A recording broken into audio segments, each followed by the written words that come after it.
నమస్తే. Welcome to our channel. ప్రముఖ ఆధ్యాత్మికవేత్త, ఆస్ట్రాలజర్ అనంత్ కుమార్ శర్మ గారు ఉన్నారు. వారితో మాట్లాడదాం. నమస్తే అండి. నమస్తే అమ్మ. ఓం గం గణపతే నమః. ధనుర్మాసం అంటేనే విష్ణుమూర్తి ఆరాధన అండి. లక్ష్మీ విష్ణుమూర్తుల ఆరాధన కానీ, కృష్ణుడు కానీ వీళ్ళ ఆరాధన చాలా ఎక్కువగా జరుగుతుంటుంది. చక్కగా తెల్లవారుజామునే లేచి తిరుప్పావై చదువుకుంటారు. దేవస్థానాల్లో ఆ తిరుప్పావై చదువుతూ ఉంటే అసలు ఆ పాజిటివ్ వైబ్రేషన్స్ మనకు అక్కడి నుంచి రావాలనిపించదు. సో అందులో భాగంగా జనవరి 10వ తారీఖు వైకుంఠ ఏకాదశి, ఉత్తర ద్వార దర్శనం. అసలు విష్ణుమూర్తి వారిని ఆ రోజు చూడడానికి దేవాలయాలు అందరూ చాలా కన్నుల పండుగ, దేవాలయాలన్నీ కిటకిటలాడిపోతూ ఉంటాయి. సో అటువంటి విష్ణుమూర్తి వారి ఆరాధన ఆ రోజు ఎలా చెయ్యాలి, ఆ రోజు మనం ఉపవాస దీక్ష ఎలా చేయాలి అనేది ఒకసారి చెప్పండి అమ్మా. ఈ ధనుర్మాసం ప్రారంభం నుంచి వైకుంఠ ఏకాదశి దాకా ఈ లక్ష్మీ నారాయణమూర్తి విష్ణుమూర్తిని బాగా ఆరాధించాలి. ధనుర్మాసం, ఈ ధనుర్మాసం 30 రోజులు చక్కగా తెల్లవారుజామునే లేవడం. అసలు తెల్లవారుజామున తినాలి. అసలు ధనుర్మాసంలో తెల్లవారుజామున తినడం వల్ల వేడివేడిగా చక్కగా ధనుర్మాసంలో తెల్లవారుజామున భోజనం చేయాలి. చక్కగా తెల్లవారుజామునే ఆ పరమేశ్వరుడికాయ చక్కగా అర్చనలు చేసుకోవడం, లేవగానే స్నానం చేయడం, చక్కటి బట్టలు వేసుకోవడం, స్వామివారి దేవాలయాలు కలకలాడిపోతుంటే విష్ణుమూర్తి దేవాలయాలు, రామాలయాలు ఈ రెండు జరిగింది. విష్ణుమూర్తికి జరిగింది, వెంకటేశ్వర స్వామి గుడిలో జరిగింది. ఇంక మిగతా దేవాలయాల్లో ఇది ఉండదమ్మా. ఓన్లీ వైష్ణవ మతానికి సంబంధించింది కాబట్టి ధనుర్మాసం చక్కగా ఆ విష్ణుమూర్తి లక్ష్మీనారాయణ ఇద్దరిని కూడా విడతీయకుండా లక్ష్మీనారాయణ ఇద్దరిని కూడా కొలుచుకుంటూ ధనుర్మాసంలో చక్కటి నామం బొట్టు పెట్టుకుని ఆ 30 రోజులు కూడా నిష్ఠాభక్తులు చక్కగా పాటించారు. తెల్లవారుజామునే 30 రోజులు తెల్లవారుజాము లేవడం, చక్కటి బట్టలు వేసుకోవడం, దేవాలయానికి వెళ్ళి వచ్చేయడం. ఇంట్లో తెల్లవారుజామున పొంగలి గుళ్ళో పెట్టినా తినొచ్చు.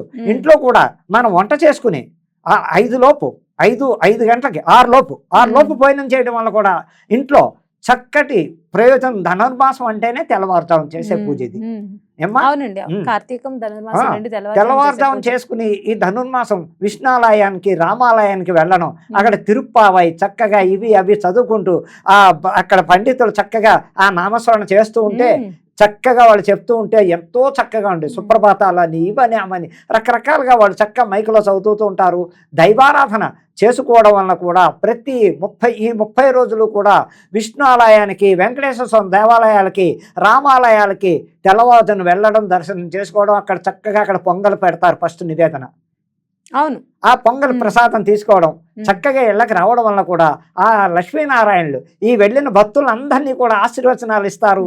చక్కగా ఉంటుందని చెప్పడానికి పోతే జనవరి 10వ తారీఖు వైకుంఠ ఏకాదశి విశిష్టత ఏమిటయ్యా అంటే ఆయన ఆ వేళ లేస్తారు, 6 నెలలు పడుకుంటారు, ఆ వేళ లేస్తారు.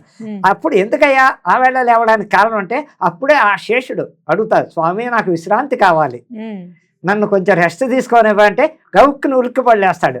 ఓ అని ఆయన మహానుభావుడు పాపం ఆ పాంపు మించి లేచి, శేషవాహనం మించి లేచి అందరికీ ఉత్తర ద్వారంలో దర్శనమిస్తారు.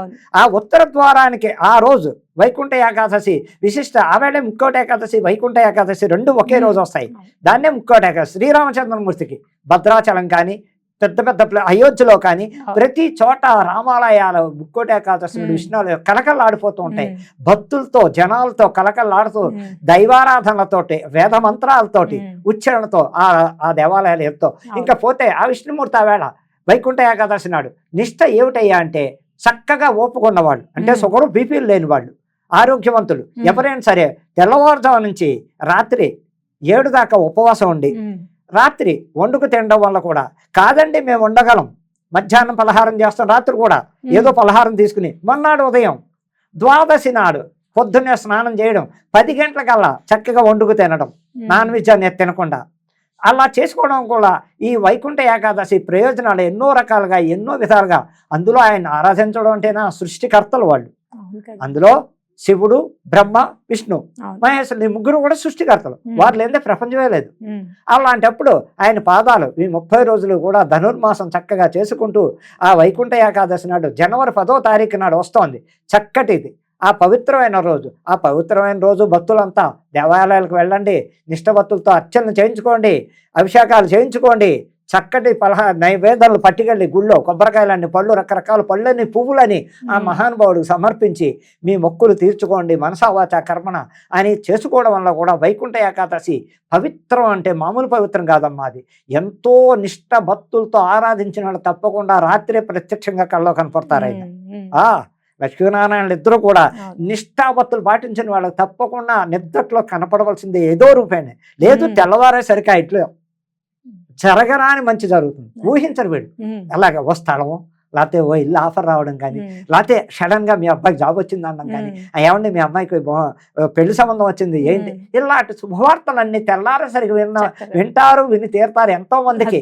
చక్కగా చేసుకోవడం వల్ల ఈ ఉపయోగాలు ఉన్నాయి. వైకుంఠ ఏకాదశి పవర్ అలాంటిదమ్మా. అందులో ధనుర్మాసం ఎండింగ్ 15వ తారీఖుతో అయిపోతుంది, జనవరి 15కి. అందుకని వినండి భక్తులు చక్కగా ఈ దేవాలయాలకి, రామాలయానికి, వెంకటేశ్వర స్వామి గుళ్ళకి వెళ్ళండి. అందులో చిలుకూరు బాలాజీ గుడికి బాగా వెళ్ళండి. దానివల్ల కూడా చిలుకూరు బాలాజీ ఆశీస్సులు చాలా మందికి. ఆయన్ని అసలు వీసాల స్వామి అని పిలువబడతాడు. అలా ఉద్యోగం రాని వాళ్ళు కానీ విదేశాలు బ్రేక్ వచ్చాయంటే ఆ చిలుకూరు బాలాజీ దగ్గరికి వెళ్ళి ఇన్ని ప్రదర్శనాలను మొక్కుకుని చక్కగా చేసుకుని ఆయన ప్రార్థిస్తే కూడా ఇన్ని శనివారాల్లో ఆయన తప్పకుండా మనకి ఏదో వీసా రావడం కానీ, ఉద్యోగం రావడం కానీ, విజిటింగ్ ఆగిపోయిన వాళ్ళకి అవడం కానీ, ఇలాంటి ప్రయోజనాలు ఎన్నో జరుగుతాయి తల్లి. అందుకని అనేక రకాల ప్రయోజనాలు జరుగుతాయి. మనస్పర్ధలు ఉన్న వాళ్ళకు కూడా తొలగిపోయి వాళ్ళు స్నేహంగా ఉంటారు. బంధుత్వాలు ఏదైనా డిస్టర్బెన్స్ ఉంటే అవి కూడా తొలుగుతాయి ఇళ్లలో. అనేక రకాల ప్రయోజనాలు ఉన్నాయి తల్లి. వైకుంఠ ఏకాదశి అంత పవర్ అయిన రోజు అని చెప్పడానికి ఉంది. అందులో లక్ష్మీనారాయణ ఇద్దరిని కొలవాలి, సింగిల్గా ఎప్పుడు కొలవకూడదు. లక్ష్మీదేవి కూడా చేసుకోవడం వల్ల ఆవేళ ఆ లక్ష్మీదేవికి పూజలు చేసుకుని ఆ అమ్మకి క్షీరాన్ని నివేదన పెట్టి చక్కగా కాబట్టి నిజంగానే వైకుంఠ ఏకాదశి రోజు ఉత్తర ద్వార దర్శనం చేసుకుని అమ్మ అయ్యల ఆరాధన చక్కగా చేసుకుని అందరూ కూడా శుభ ఫలితాలను పొందాలని మన ఛానల్ ద్వారా అందరినీ కోరుకుంటూ ధన్యవాదాలు.